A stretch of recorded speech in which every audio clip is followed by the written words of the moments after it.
नमस्कार। आकाशवाणी जयपुर अजमेर से प्रस्तुत है प्रादेशिक समाचार।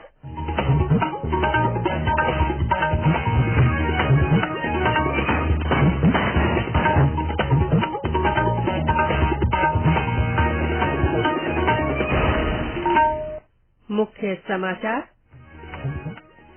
प्रदेश में प्रभारी सचिव आज से जिलों का दौरा कर राज्य सरकार की प्रमुख योजनाओं की समीक्षा करेंगे।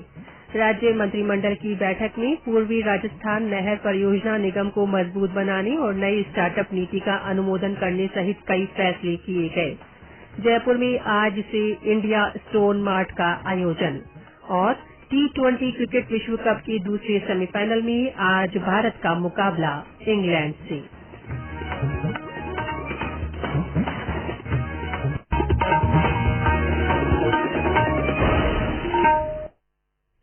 समाचारों के साथ मैं रितिका गुप्ता और अब समाचार विस्तार से। प्रदेश में प्रभारी सचिव आज से जिलों का दौरा करेंगे। 3 दिन तक प्रभारी सचिव जिलों में जाकर वहां राज्य सरकार की प्रमुख योजनाओं की समीक्षा करेंगे। साथ ही जनता की समस्याओं के निपटारे के लिए प्रशासनिक मशीनरी को दुरुस्त करेंगे। प्रभारी सचिव जिले के सांसदों, मंत्रियों और विधायकों से भी मिलेंगे और उनकी समस्याओं तथा शिकायतों के बारे में मुख्यमंत्री को रिपोर्ट पेश करेंगे। प्रभारी सचिवों को जिलों में फील्ड में जाकर विभिन्न फ्लैगशिप योजनाओं की पड़ताल करने और स्थानीय लोगों से प्रशासन का फीडबैक लेने को भी कहा गया है।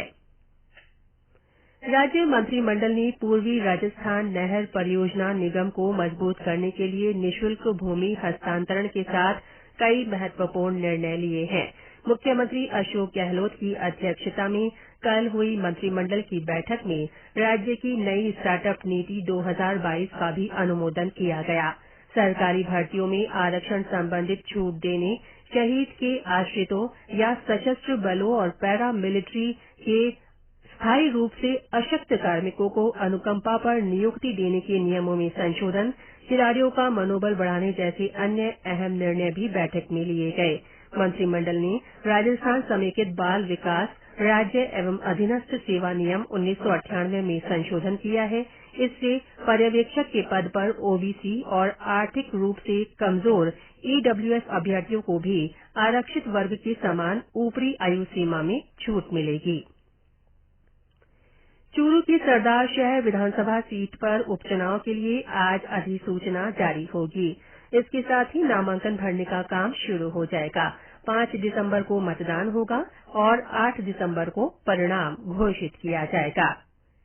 केंद्रीय गृह मंत्री अमित शाह ने कल नई दिल्ली में देश भर के इंटेलिजेंस ब्यूरो के अधिकारियों की उच्च स्तरीय बैठक की अध्यक्षता की और देश की आंतरिक सुरक्षा स्थिति की समीक्षा की। बैठक में वाम उग्रवाद, आतंकवाद का मुकाबला, सीमा मुद्दों, साइबर सुरक्षा और तकनीकी उन्नयन जैसे मुद्दों पर विचार विमर्श किया गया। केंद्रीय जल शक्ति मंत्री गजेंद्र सिंह शेखावत ने कल नई दिल्ली में भूमिगत जल संसाधन आकलन रिपोर्ट 2022 जारी की। श्री शेखावत ने कहा कि आकलन के अनुसार पूरे देश में कुल वार्षिक भूमिगत जल उपलब्धता 437 अरब 60 करोड़ क्यूबिक मीटर है, जबकि निकासी 239 अरब 16 करोड़ क्यूबिक मीटर है।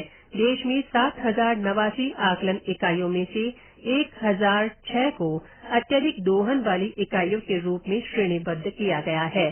केंद्रीय भूमिगत जल बोर्ड और राज्यों तथा केंद्र शासित प्रदेशों के इस संयुक्त आकलन का इस्तेमाल संबद्ध पक्ष समुचित उपाय लागू करने में कर सकेंगे।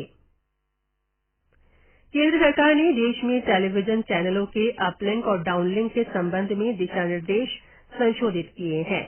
नई दिल्ली में पत्रकारों से बातचीत में सूचना और प्रसारण मंत्रालय में सचिव अपूर्व चंद्रा ने कहा कि नए निर्देशों से टीवी चैनलों के परमिट धारकों के लिए आसानी से अनुपालन सुनिश्चित किया जा सकेगा।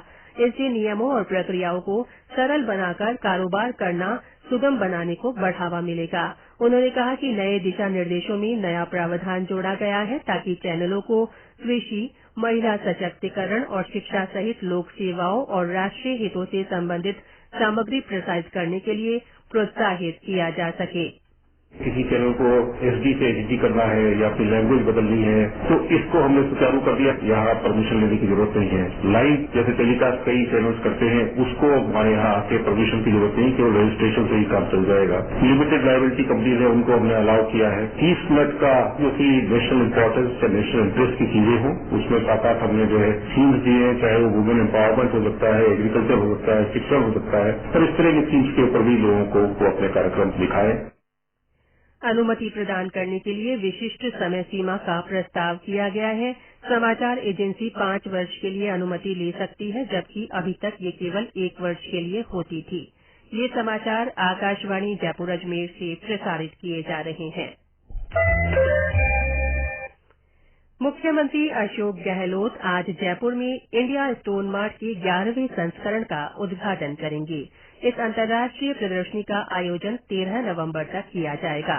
रीको के प्रबंध निदेशक शिव प्रसाद नकाते ने बताया कि India stone mart 2022 stone industry की सबसे बड़ी अंतर्राष्ट्रीय प्रदर्शनी होगी, जिसमें प्राकृतिक पत्थरों, सहायक उत्पादों और सेवाओं को व्यापक रूप से प्रदर्शित किया जाएगा। यह आयोजन स्टोन इंडस्ट्री के विभिन्न हितधारकों जैसे घरेलू और विदेशी उत्पादकों, निर्यातकों, आयातकों और उपभोक्ताओं को एक साथ लाएगा। श्री नकाते ने बताया कि प्रदर्शनी में 19 राज्यों, केंद्र शासित प्रदेश और विदेशों से लगभग 345 प्रदर्शक भाग लेंगे। बीमा लोकपाल दिवस के मौके पर कल से बीमा लोकपाल पखवाड़ा मनाया जाएगा। इसके तहत जयपुर के बीमा लोकपाल कार्यालय की ओर से आम जन को बीमा और बीमा लोकपाल के बारे में जागरूक करने के लिए कई कार्यक्रम आयोजित किए जाएंगे। राजस्थान के बीमा लोकपाल राजीव दत्त शर्मा ने बताया कि 2017 में बीमा लोकपाल नियम आने के बाद अब बीमा संबंधी सभी तरह की शिकायतों का निःशुल्क और तय समय सीमा में निराकरण किया जा रहा है। उन्होंने बताया कि इसके लिए बीमा लोकपाल को लिखित, डाक से या मेल से शिकायत भेजी जा सकती है।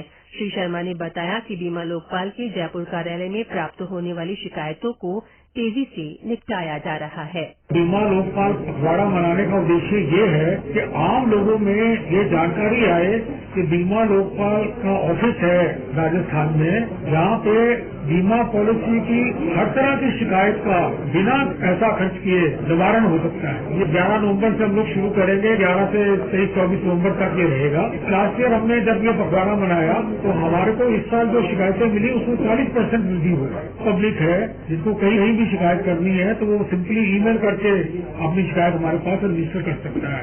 हमने लास्ट ईयर 100% शिकायतों का डिस्पोजल किया है। 1400 शिकायतें हमें मिली तो हमने 1400 के 1400 का निवारण किया है और उसमें 75% के करीब जो शिकायत करता है उसकी फेवर में अवार्ड दिया है।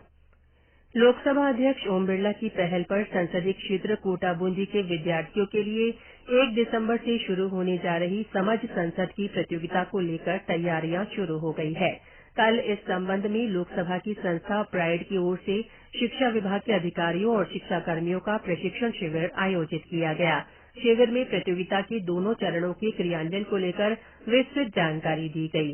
प्रतियोगिता का आयोजन संसदीय क्षेत्र के सभी सरकारी और निजी विद्यालयों, केंद्रीय विद्यालयों और जवाहर नवोदय विद्यालयों के कक्षा 6 से 12वीं के विद्यार्थियों के लिए होगा।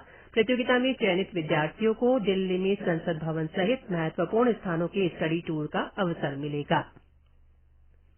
T20 क्रिकेट विश्व कप के दूसरे सेमीफाइनल में आज एडिलेड में भारत का मुकाबला इंग्लैंड से होगा। मैच दिन के 1:30 बजे शुरू होगा। आकाशवाणी से आंखों देखा हाल 1 बजे से प्रसारित किया जाएगा।